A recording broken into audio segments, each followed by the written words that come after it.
जुल्म के खिलाफ सच के साथ। तो जुड़े रहिए, खबरदार रहिए सिर्फ ZHBTS न्यूज़ के साथ।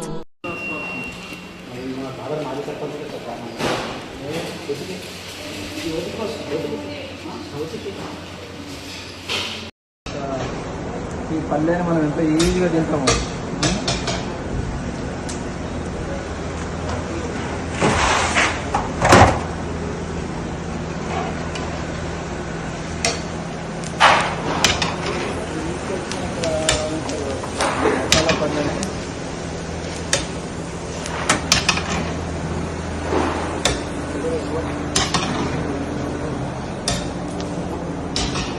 पूरे किंदा बोल रहा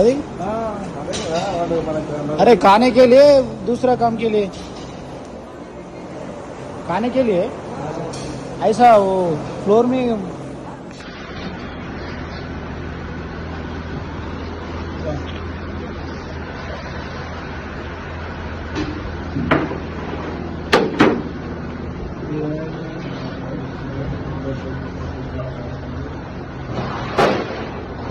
क्या क्या डालते रहे हो?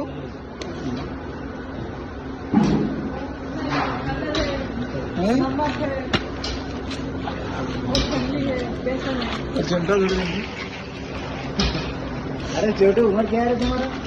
महिला रूम है. उम्र क्या है तुम्हारा? 17.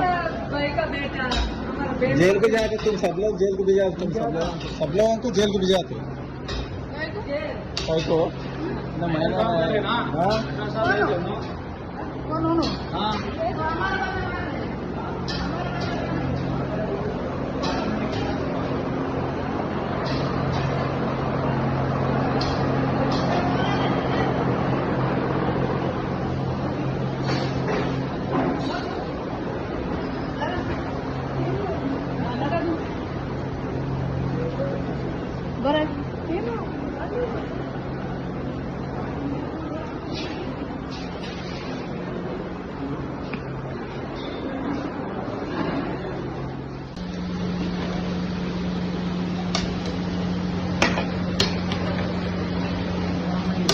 పదిహేను రోజులకు ఒకసారి వస్తారంట పిఎస్ వాళ్ళు.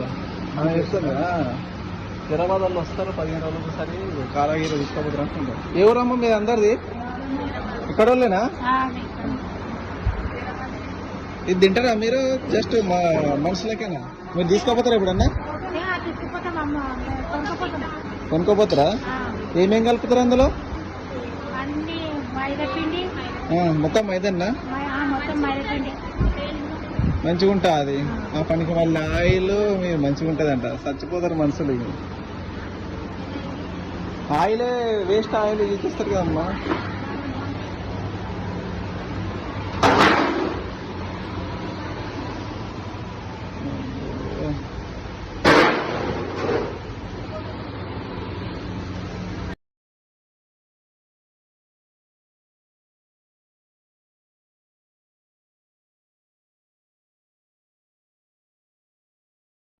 అందరికి నమస్తే. నా పేరు వినయ్ కుమార్, జైరాబాద్ సబ్ ఇన్స్పెక్టర్ని. నిన్న 4/11/2025 ఉదయం 10 గంటలకు పోలీస్ స్టేషన్లో ఉన్నప్పుడు నాకు ఒక రిలయబుల్ సమాచారం వచ్చింది. మన జైరాబాద్ పట్టణం అవుట్స్కట్లోని ఈ ఒక తినుబండారు తయారు చేసే కారా బూందీ తయారు చేసే దగ్గర ఫుడ్ అడల్టరేషన్ జరుగుతుంది. అక్కడ ఎటువంటి జాగ్రత్తలు పాటించట్లేదు. దానివల్ల ప్రజారోగ్యానికి హాని కలిగించే విధంగా ఉంటుందని చెప్పి సమాచారం రాగా నేను నా సిబ్బందితో కలిసి వెళ్ళి రైడ్ చేయగా వచ్చిన సమాచారం నిజమని తేలింది. అక్కడ చూస్తే ఆయిల్ కానీ నెక్స్ట్ అక్కడ వాడే ఇంగ్రీడియంట్స్ అన్నీ కూడా కలుషితమయ్యే విధంగా ఉన్నాయి. దానివల్ల ప్రజలకు ఇబ్బంది కలుగుతుందని చెప్పి అక్కడ ఉన్న మెటీరియల్స్ సీజ్ చేసి వాళ్ళ మీద కేసు నమోదు చేసి ల్యాబ్ పంపించనైనది. అటు విషయంలో 2 కర్మాగారాలపై కేసు నమోదు చేయగా ఇద్దరు కూడా రెండిటి ఓనర్స్ పై కేసు చేసినాము.